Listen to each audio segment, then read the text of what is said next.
പരിശുദ്ധനായ കർത്താവിന് നന്ദി പറഞ്ഞുകൊണ്ട് ഫെയ്ത്ത് വോയിസിലേക്ക് എല്ലാവരെയും ഞങ്ങൾ സ്വാഗതം ചെയ്യുന്നു. ജെറമ്യ പ്രവാചകന്റെ പുസ്തകം 31-ാം അധ്യായം 16-ാം തിരുവചനം ഇങ്ങനെ വ്യക്തമാക്കുന്നു: കർത്താവ് അരുളി ചെയ്യുന്നു, കരച്ചിൽ നിർത്തി കണ്ണീർ തുടയ്ക്കൂ, നിന്റെ യാതനകൾക്ക് പ്രതിഫലം ലഭിക്കും. ക്രിസ്തുവിൽ ഏറ്റവും സ്നേഹമുള്ളവരെ, തന്നെ സ്വീകരിച്ചവർക്കെല്ലാം, തന്റെ നാമത്തിൽ വിശ്വസിക്കുന്നവർക്കെല്ലാം ദൈവമക്കളാകുവാൻ യേശു കഴിവ് നൽകി. നമ്മുടെ ഏത് പ്രതികൂല സാഹചര്യങ്ങൾ നമ്മുടെ ജീവിതത്തിൽ ഉണ്ടായാലും ദൈവമായ കർത്താവ് പറയുന്നത്, നിങ്ങൾ എന്റെ ജനവും ഞാൻ നിങ്ങളുടെ ദൈവവുമായിരിക്കും എന്നാണ്. അതുകൊണ്ട് നമ്മുടെ ദൈവമായ കർത്താവിനോട് നാം പ്രാർത്ഥിക്കണം. പ്രാർത്ഥനയാൽ ദൈവം നമ്മുടെ ജീവിതത്തിൽ ഇടപെടും.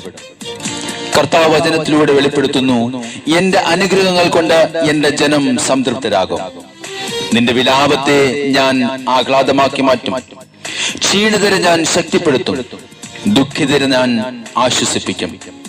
ഞാൻ നിങ്ങൾക്ക് ഐശ്വര്യം വരുത്തും. ഹല്ലേലൂയ. അതുകൊണ്ട് കർത്താവ് അരുളി ചെയ്യുന്നു, കരച്ചിൽ നിർത്തി കണ്ണീർ തുടയ്ക്കുക, നിന്റെ യാതനകൾക്ക് പ്രതിഫലം ലഭിക്കും. സ്നേഹമുള്ളവരെ, ദൈവവുമായുള്ള ബന്ധം നമുക്ക് പുതുക്കാം. നമ്മുടെ ആത്മീയ മേഖലയുടെ ശക്തി കൂട്ടാം. നമ്മുടെ പ്രാർത്ഥനകൾക്ക് മറുപടിയുണ്ട്. കർത്താവ് പറയുന്നു, ജനതകളുടെ ഇടയിലേക്ക് നോക്കി വിസ്മയഭരിതരാകുവിൻ. പറഞ്ഞാൽ വിശ്വസിക്കാനാവാത്ത ഒരു പ്രവൃത്തി നിങ്ങളുടെ നാളുകളിൽ ഞാൻ ചെയ്യാൻ പോകുന്നു. നമ്മുടെ കണ്ണീർ കണങ്ങൾ കുപ്പിയിൽ ശേഖരിക്കുന്ന നമ്മുടെ കർത്താവ് പറയുന്നു, കരച്ചിൽ നിർത്തി കണ്ണീർ തുടയ്ക്കൂ, നിന്റെ യാതനകൾക്ക് പ്രതിഫലം ലഭിക്കും. വിശ്വാസത്തോടെ കർത്താവിന്റെ സന്നിധിയിൽ നമുക്ക് പ്രാർത്ഥിക്കാം. അവിടുന്ന് നമ്മുടെ പ്രാർത്ഥനകൾ കേൾക്കും.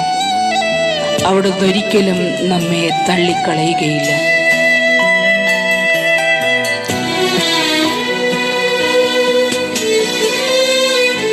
അവിടുത്തെ കരം നമ്മെ ഇന്ന് പൊതിയും.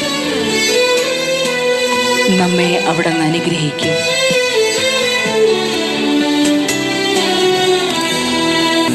കണ്ണീരുണങ്ങിയ കവിളിൽ തലോടിയൻ കർത്താവൻ എന്നോട് ചൊല്ലി. യേശുവേ, കണ്ണീരുണങ്ങിയ കവിളിൽ തലോടിയൻ കർത്താവൻ എന്നോട് ചൊല്ലി. കരയരുതേ എൻ പൊന്നോമനേ, നിൻ കഥനങ്ങളെല്ലാം ഞാൻ തുടച്ചു നീക്കാം. കഥനങ്ങളെല്ലാം ഞാൻ തുടച്ചു നീക്കാം. കണ്ണീരുണങ്ങിയ കവിളിൽ തലോടിയൻ കർത്താവെന്നോട് ചൊല്ലി. കർത്താവ് പറയുന്നു, ഈ ലോകത്തിലെ സ്നേഹം നശ്വരമാണ്. ശാശ്വതമായ സ്നേഹത്തിന്റെ ഉറവിടം നമ്മുടെ ദൈവമാകുന്നു. നാം വീഴുന്ന അവസരങ്ങളിൽ നമ്മെ താങ്ങുന്ന കർത്താവ്, അവിടുന്ന് നമ്മോട് പറയുന്നു, ഞാൻ നിന്റെ കൂടെയുണ്ട്. ഞാൻ നിന്നെ താങ്ങി അനുഗ്രഹിക്കും. നീ എന്റേതാണ്.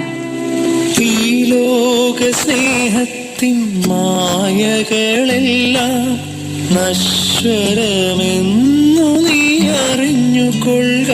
ഓ എന്റെ കുമിള പോലവയെല്ലാം തകർന്നിടുമ്പോൾ കഥനം നിന്നെ തേടിയെത്തും. കരയരുതേ എൻ പൊന്നോമനേ, നിൻ കഥനങ്ങളെല്ലാം ഞാൻ തുടച്ചു നീക്കാം. കഥനങ്ങളെല്ലാം ഞാൻ തുടച്ചു നീക്കാം. ആരോപണങ്ങൾ നമ്മുടെ ഹൃദയത്തെ മുറിക്കുമ്പോൾ, ഒറ്റപ്പെടൽ നാം അനുഭവിക്കുമ്പോൾ, കർത്താവ് പറയുന്നു, ഞാൻ നിന്റെ കൂടെയുണ്ട്. ഞാൻ ഒരിക്കലും മാറാതെ നിന്നോട് കൂടെ ഇരുന്ന് നിന്നെ അനുഗ്രഹിക്കും. ഞാൻ നിന്നെ അനുഗ്രഹിക്കുന്ന കർത്താവാണ്. ഓ യേശുവേ, ഞാൻ അങ്ങേ സ്നേഹിക്കുന്നു. ആരോപണങ്ങളാൽ നിൻ മനം നൊന്താലും ആരു മറന്നാലും മറക്കില്ല ഞാൻ. യേശുവേ, മാറാത്ത സ്നേഹമായി ഞാനില്ലയോ, മാറിൽ ചേർക്കുന്ന നിന്റെ ദൈവം. ആമേൻ. കണ്ണീരുടങ്ങിയ കവിളിൽ തലോടിയൻ കർത്താവെന്നോടു ചൊല്ലി, കരയരുതേ എൻ പൊന്നോമനേ, നിൻ കഥനങ്ങളെല്ലാം ഞാൻ തുടച്ചു നീക്കാം. കഥനങ്ങളെല്ലാം ഞാൻ തുടച്ചു നീക്കാം. കഥനങ്ങളെല്ലാം ഞാൻ തുടച്ചു നീക്കാം. ഇന്ന് കർത്താവിനോട് പ്രാർത്ഥിക്കുന്ന നിങ്ങളുടെ പ്രാർത്ഥനകളും നിങ്ങളുടെ കണ്ണുനീരും കർത്താവ് ശ്രവിക്കുകയും നിങ്ങളുടെ കണ്ണീർ തുടച്ച് നിങ്ങളെ ഏവരെയും അനുഗ്രഹിക്കുകയും ചെയ്യട്ടെ എന്ന് കർത്താവായ യേശുക്രിസ്തുവിന്റെ നാമത്തിൽ ഞങ്ങൾ പ്രാർത്ഥിക്കുന്നു.